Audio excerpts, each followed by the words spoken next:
नमस्कार. सातच्या बातमीपत्रात मी कल्पना साठे आपलं स्वागत करते. सुरुवातीला एक नजर ठळक बातम्यांवर. प्रधानमंत्री जनधन योजनेची जागतिक बँकेच्या प्रमुखांकडून प्रशंसा. काश्मीर खोऱ्यात श्रीनगर परिसरात आजही वातावरणात तणाव. खबरदारीचा उपाय म्हणून अनेक हुरियत नेते नजरकैदेत. नवं भूसंपादन विधेयक केंद्र सरकारला मागे घ्यायला भाग पाडू राहुल गांधी.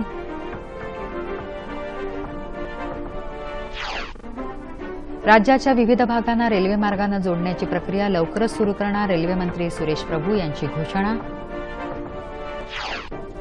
आणि बंदरांना रेल्वेने जोडण्याच्या योजनेनुसार रायगड जिल्ह्यातल्या रोहा दिघी बंदर जोडणी प्रकल्प करारावर स्वाक्षऱ्या. सविस्तर वृत्त.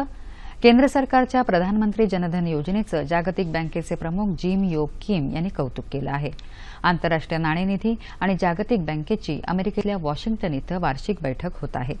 त्यासाठी आलेल्या किम यांनी एका चर्चासत्रात हे मत व्यक्त केलं. रिझर्व्ह बँकेचे गव्हर्नर रघुराम राजन यांचंही त्यांनी कौतुक केलं. लोकांना दारिद्र्यातून बाहेर काढण्यासाठी वित्तीय सेवा सेतूचं काम करू शकतात असं किम म्हणाले. भारतानं केलेले प्रयत्न अत्युच्च स्तरावरचे आहेत असंही ते म्हणाले. पंतप्रधान नरेंद्र मोदी यांची दूरदृष्टी आणि खंबीर नेतृत्व याचा परिणाम नागरिकांच्या वित्तीय समावेशनासाठी भारतानं घेतलेल्या प्रयत्नात झाला असं किम यांनी म्हटलं आहे. ऑगस्ट 2014 मध्ये ही योजना सुरू झाली.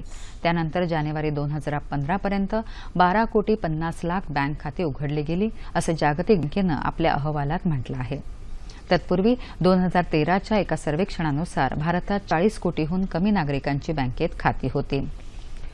जम्मू काश्मीरमध्ये श्रीनगर आणि आसपासच्या परिसरात आजही तणावपूर्ण वातावरण राहिलं.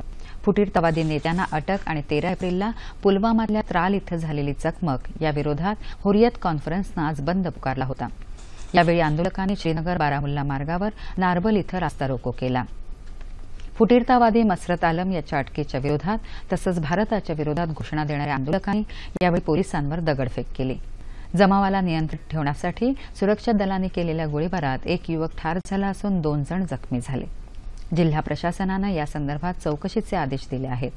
श्रीनगरमध्ये आज अनेक दुकान आणि शाळा बंद होत्या. कार्यालय आणि बँकांमध्येही उपस्थिती कमी होती. कायदा आणि सुव्यवस्था राखण्यासाठी खबरदारीचा उपाय म्हणून हुरियत कॉन्फरन्सच्या अनेक नेत्यांना त्यांच्या घरात नजरकैदेत ठेवण्यात आलं आहे. भूसंपादन विधेयकाबाबत काँग्रेसला तीव्र आक्षेप असून केंद्र सरकारला हे विधेयक मागे घ्यायला लावू असं आज काँग्रेस उपाध्यक्ष राहुल गांधी यांनी सांगितलं. भूसंपादन विधेयकाबाबत निर्णायक लढा देण्याचा निर्धार त्यांनी व्यक्त केला. नवी दिल्लीत उद्या होणाऱ्या किसान रॅलीच्या पार्श्वभूमीवर विविध राज्यांमधून आलेल्या शेतकऱ्यांच्या त्यांनी आज भेटी घेतल्या. नव्या भूसंपादन विधेयकाविषयी शेतकऱ्यांची मतं राहुल गांधी यांनी जाणून घेतली. अवकाळी पाऊस आणि गारपिटीमुळे पिकांचं किती प्रमाणात नुकसान झालं याची त्यांनी विचारपूस केली.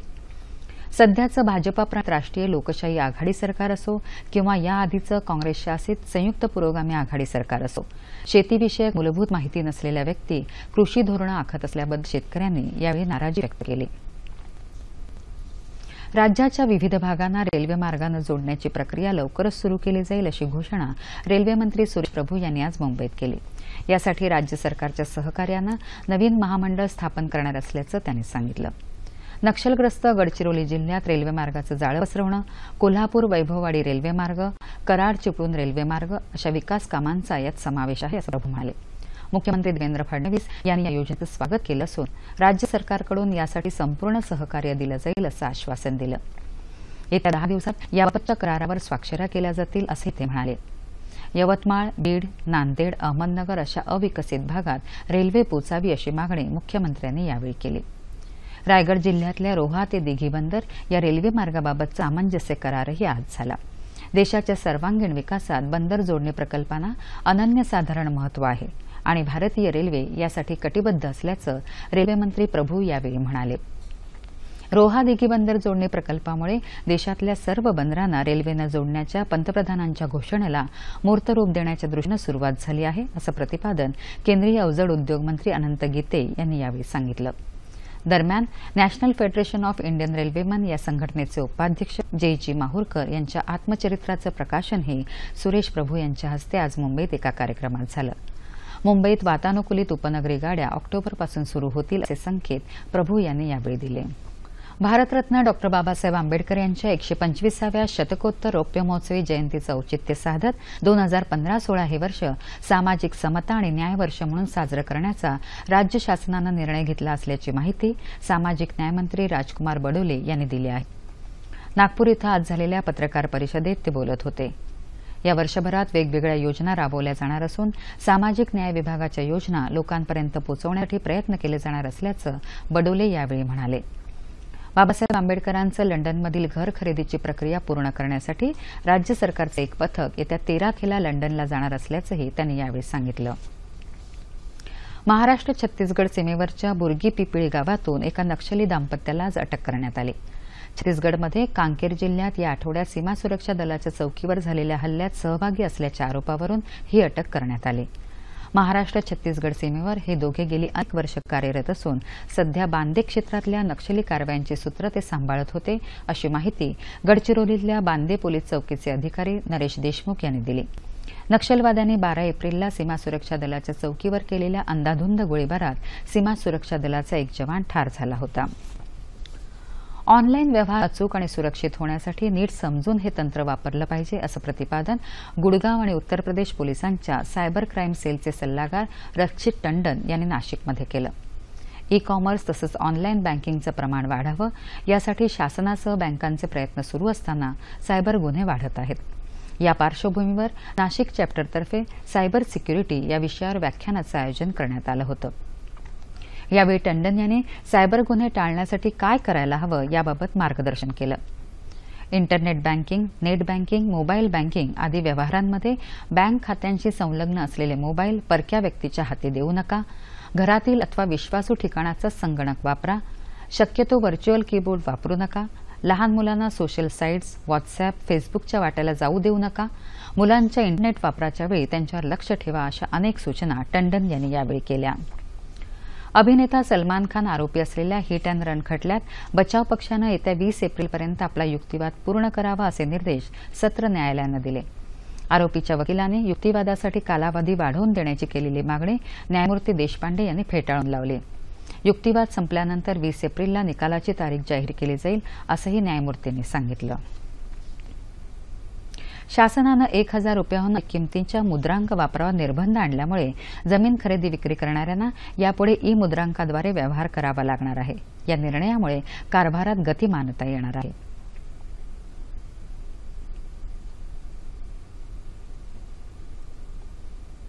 दस्तावेजांचे पेजेस कमी झाले, त्याच्यामुळे ते फी जी आहे 20 रुपये पेज प्रमाणे जी हँडलिंग फी आपण घेत असतो ती फी कमी झाली आणि रांगेमध्ये उभं राहण्याची आवश्यकता नाही.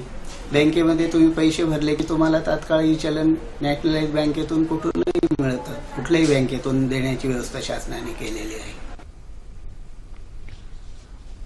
मुद्रांक छपाईसाठी लागणारा कागद तर वाचणार आहेच, पण मुद्रांकाच्या तुटवड्यामुळे होणाऱ्या त्रासातूनही नागरिकांची यामुळे सुटका होणार आहे. केंद्र सरकारच्या ग्रामीण विकास आणि पंचायत राज मंत्रालयाच्या राजीव गांधी पंचायत सशक्तीकरण योजनेत कोल्हापूर जिल्हा परिषद यशस्वी ठरली असून येत्या 24 तारखेला नवी दिल्लीत पंतप्रधान नरेंद्र मोदी यांच्या हस्ते या जिल्हा परिषदेचा सन्मान होणार आहे. यानिमित्त कोल्हापूर जिल्हा परिषदेच्या प्रगतीचा घेतलेला हा आढावा.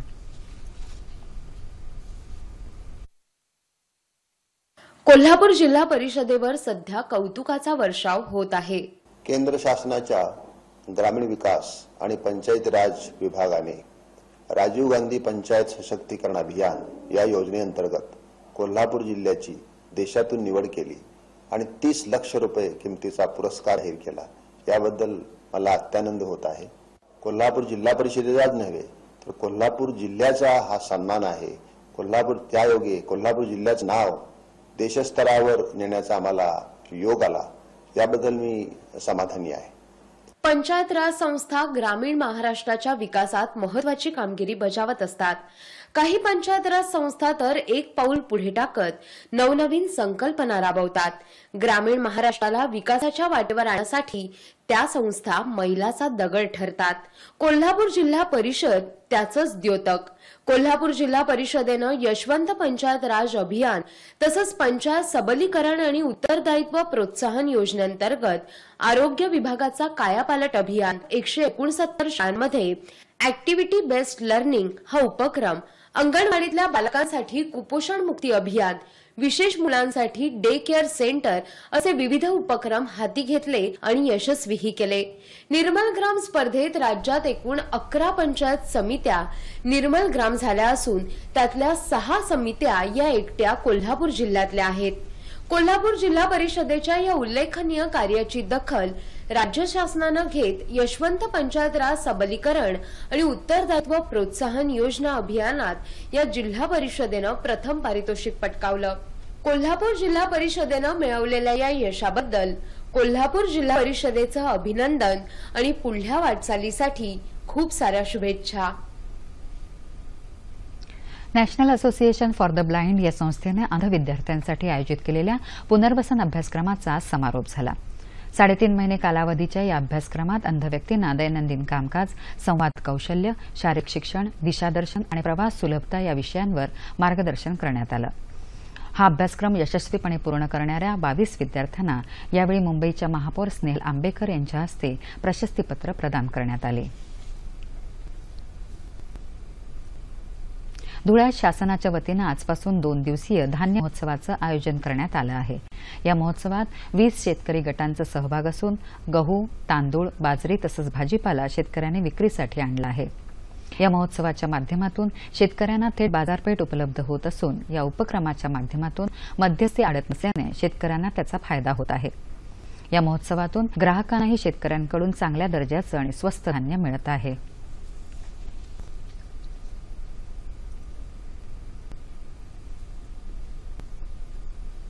इंधनाची बचत आणि प्रदूषणाला आळा घालण्यासाठी अपारंपरिक ऊर्जा स्रोताचा वापर करणं ही काळाची गरज आहे हे ओळखून त्याप्रमाणे कृती केली आहे अवघ्या 13 वर्षाच्या क्षितिजा कुलकर्णी हिनं. टाकाऊ कचऱ्यांपासून नैसर्गिक गिझर तयार करून ऊर्जा बचतीसाठी नवा पर्याय तिनं दिला आहे.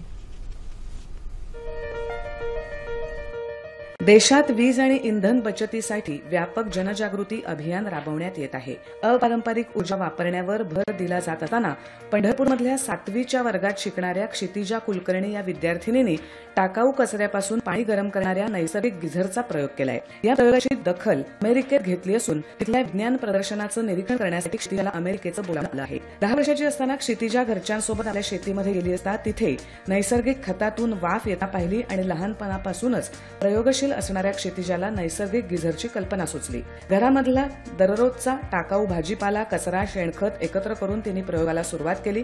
या गिझरमुळे प्रदूषण होत नाही. तालुक्यापासून सुरू झालेला हा प्रयोगाचा प्रवास आज अमेरिकेत पोहोचलाय.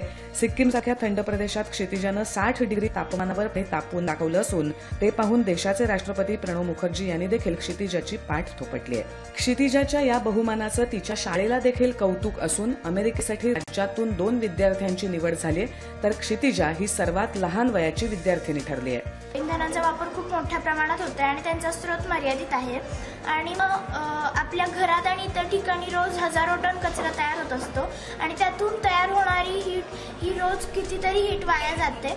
मग त्यासाठी हा प्रयोग खूप उपयोगात येईल. लाकूड जाळणे किंवा चुलीवरती गरम पाणी केलं जातं त्यासाठी खूप मोठ्या प्रमाणात वृक्षतोड होते आणि ते निसर्गासाठी हानिकारक असतं आणि आपल्या घरात सुद्धा खूप कचरा तयार होत असतो. मग त्याचा प्रत्येकाने वापर करता येईल ज्यामुळे आपण हे जर घरात तयार केलं तर त्या कचऱ्याचा काहीतरी वापर होईल आणि प्रदूषण कमी होईल आणि ते आपल्या भारतासाठी हितकारक ठरेल. क्षितिजा सरकार 6 डिसेंबर 1956ला डॉ. बाबासाहेब आंबेडकरांच्या निधनानंतर बाबासाहेबांच्या अस्थी राज्यातील शेड्यूल कास्ट फेडरेशनच्या ठिकठिकाणच्या प्रांताध्यक्षाकडे ठेवण्यात आल्या. सर्वांनीच त्या अस्थी जीवापाड जपल्या आहेत. मराठवाड्याचे प्रांताध्यक्ष भाऊसाहेब मोरे यांच्या निधनानंतर भाऊसाहेब यांच्याकडच्या अस्थींची प्रवीण मोरे काळजी घेत आहेत.